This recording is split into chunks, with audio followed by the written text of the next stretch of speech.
بسم الله والصلاة والسلام على رسول الله. السلام عليكم ورحمة الله وبركاته. حبايب قلبي، استكمالا لفيديوهات الساحل.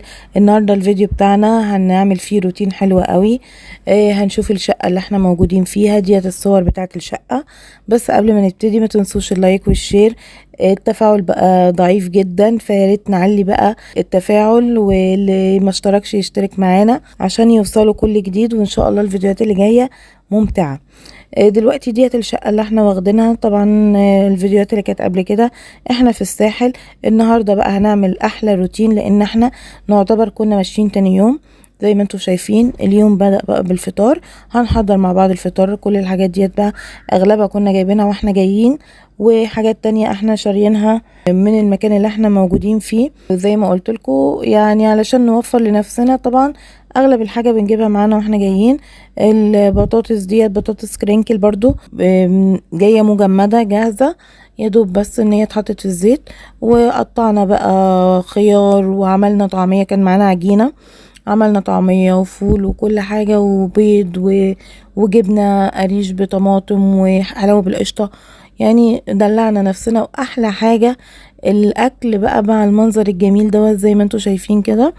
طبعا الاولاد بقى كانوا عايزين ينزلوا يروحوا البسين، فعملنا لهم سندوتشات ونزلوا بقى وقعدوا بقى. يعني يعتبر اغلب اليوم قضوا تحت.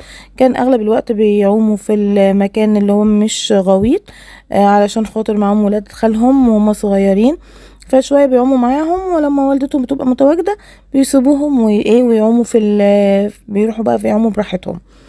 المهم بقى دلوقتي هنشوف بقى مع بعض احلى روتين. الشقة طبعا كانت متبهدلة، ولازم ان هي تتظبط قبل ما نمشي علشان نسلمها زي ما استلمناها بالظبط. شايفين المنظر طبعا عامل ازاي. احنا دلوقتي بقى هنظبط حاجة حاجة. المطبخ هنبتدي بيه. احنا الاول هنفرقوا الشقة الشكل بتاعها علشان تشوفوا طبعا المجهود اللي الواحد عمله في الشقة قبل وبعد. طبعا المكان اللي احنا موجودين فيه عيلة مع بعض واطفال، فطبيعي ان احنا نوصل للوضع دوت، وبيغيروا هدومهم، ينزلوا المية، يجي يقلعوا. ففي كركبة جامدة. احنا زي ما انتوا شايفين بقى الوضع ازاي.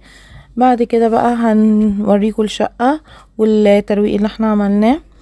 دلوقتي احنا ابتدينا بالمطبخ. المطبخ كان متبهدل طبعا من الفطار، كنا واكلين ايس كريم، فكل حاجة بقى لميناها في كيس كده كان معايا. بقى ابتديت ان انا الم فيه كل بقى الاكياس والورق والكلام ده كله، وخدت الاطباق فضيتها من بواقي الاكل، وقعدنا بقى نغسل في الاطباق. اي حاجة بقى مش موجودة بقيت بفضي في التلاجة، بحيث ان احنا بكرة ما يبقاش بقى يعني في حاجات كتير ورانا، نبقى خلاص بنحضر، او ممكن ان احنا نقضي اليوم برا نمشي على طول، فتبقى كل حاجة جاهزة. دلوقتي بقى غسلنا بقى الاطباق، وبعد كده غسلنا الكوبايات وحطيناهم في الرشاقة، وهنمسك بقى المطبخ حاجة حاجة. يعني انا لدرجة ان انا غسلت البوتاجازات، غسلت البوتاجاز، غسلت اللي هي المطبقية نفسها اللي هي فيها كل حاجة متعانة.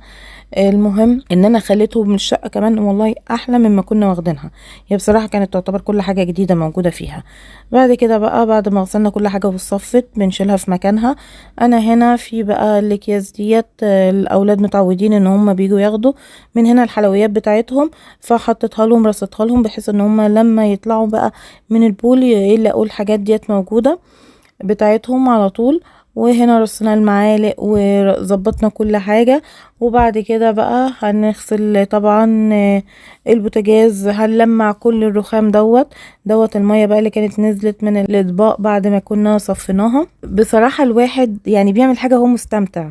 وانا من النوع اللي بحب النظافة، وبحب ان انا المكان اللي ابقى موجودة فيه مش بقتنع بنظافة حد. بس بصراحة مرات اخويا ما سابتنيش، وكانت ايدها بايدي وبتعمل معايا. هتشوفوا بقى الصينية ديت هتبقى دلوقتي عاملة ازاي. دي الصينية اللي احنا كنا عاملين فيها الفراخ المشوية. هتشوفوا شكلها عامل ازاي زي ما انتوا شايفين كده روعة. وظبطت بقى المواعين كلها كده خلاص ما بقاش في حاجة. وبعد كده بقى طبعا هنغسل بقى بقية الحاجة اللي في المطبخ، حتى تحت الحوض هنظبطه كله.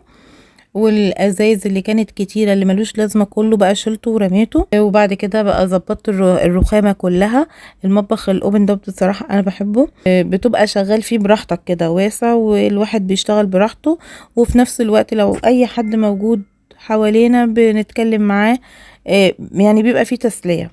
المهم بقى وصلنا البوتاجاز وكل حاجة، خليت كل حاجة في المطبخ بتلمع. بعد كده بعد ما خلصت المطبخ مسحته زي ما انتوا شايفين وخليته زي الفل. بعد المطبخ بقى طبعا احنا كنا عندنا الاوض متبهدله، فانا ما كنتش حابه ان الاوض بصراحه الملايات والحاجات دي، انا احب ايه زي ما جينا الحاجه كانت نظيفه نسيب الحاجه كلها ايه نظيفه. فانا حبيت ان انا برضو في الاوض ان احنا نشيل كل الملايات وننضفها ونغسل كل حاجه، بحيث ان احنا اللي يجي بعدينا مثلا في الشقه حاجه تبقى الشقه نظيفه والملايات وكل حاجه موجوده ايه نظيفه.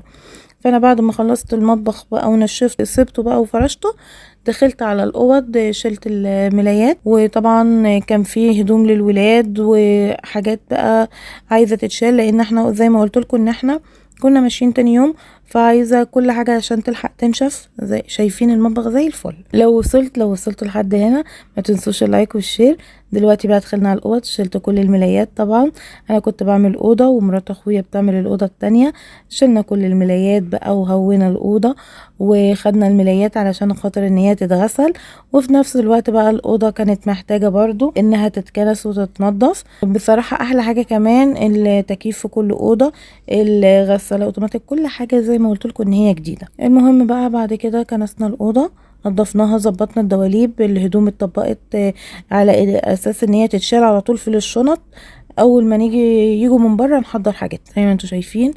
دي الاوضه الكبيره، هو كان في اوضتين، اوضه فيها سريرين ودولاب وكومودينو، اللي هي دي الاوضه الصغيره. والاوضه الكبيره بقى كان زياده فيها ان هي فيها كنبه كبيره من اللي بتتفرد سرير، وكان فيها كمان ترابيزه كانت بنكوي عليها وكده. دلوقتي الاوضه ديت كانت نطفت واتكنست، وفي نفس الوقت برضو مرات اخويا كانت في الاوضه التانية كنستها ونضفتها وخلتها زي الفل ومسحناها وكل حاجه. دلوقتي بقى الاوض والمطبخ خلصوا، نخش بقى بعد كده على الصاله. والصاله طبعا زي ما انتوا عارفين ان هي صالتين كبار، كل حاجه في الصاله. وهشيل الفرش بتاع المشات، انا كنت هنا في الاوض شايله برضو السجاد اللي كان محطوط في الاوض، وهشيل برضو اللي في الصاله واسيبه واطلعه بره في البلكونه ان هو يتهوى. وعلى بقى مكنس وانشف كده الارضيه واروق.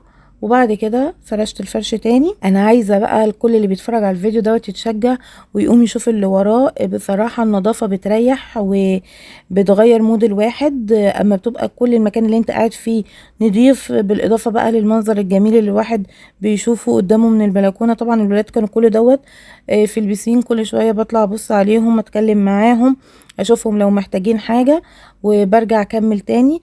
بعد كده هنكمل بقى كل دوت في الصالة. كملنا الصالة زي ما انتوا شايفين المنظر بقى عامل ازاي. الصالة بقت روعة كده، تعتبر الشقة كلها كانت نطفت خلاص، ما كانش فاضل غير الحمام. الجزء اللي بالطرقة دوت اخدته كده كنس برضو تلميع. والحمام انا كنت عارفة ان هما دلوقتي بقى هيطلعوا من البسين فكانوا هيحتاجوا الحمام، فقلت لما يخلصوا بقى كلهم ياخدوا الشاور بتاعهم اقوم بقى بعد كده انا منضفة الحمام. زي ما انتوا شايفين هما واقفين علشان يخشوا بقى ياخدوا الشاور بتاعهم. في الوقت دوت بقى طبعا خلاص الشقة كانت اتظبطت. قلنا بقى نعمل اكل سريع بحيث ان هو ايه ما ياخدش وقت معانا. اللي وصل معانا لغايه دلوقتي زي ما انتوا شايفين كده بقى يعمل اللايك والشير، لان بصراحه في الفيديو دوت انا تعبت كتير. طبعا الغسيل بقى كان خلص من الغساله، نشرته على الحبال. وبعد كده بقى كانوا هم حابين ان هم ياكلوا برجر، فجبنا بقى البرجر والعيش والبطاطس الفرم. وعملنا البرجر بقى على السريع كده على جريل على النار، وظبطنا كان اكل سريع وعملنا السندوتشات. وكان معانا بقى الصوص البيكتستيع حطيتنا منه على الكاتشب وقلبناهم مع بعض عشان يكفي السندوتشات الكمية العدد دوت. وكنا بنحط بقى طماطم فلفل في جبنة رومي، كل واحد حسب ما بيحب كان بيطلب. عملنا بقى سندوتشات البرجر، ده كان اول دور على ما نسوي الباقي. بصراحة التجمع واللمة بتبقى حلوة وبتأكل، واليوم كان جميل. ما تنسوش اللايك والشير، ويلا بقى تشجعوا وقوموا كل واحد وراه حاجة يعملها بهمة ونشاط. واستنونا في فيديوهات تانية كتير ممتعة بإذن الله.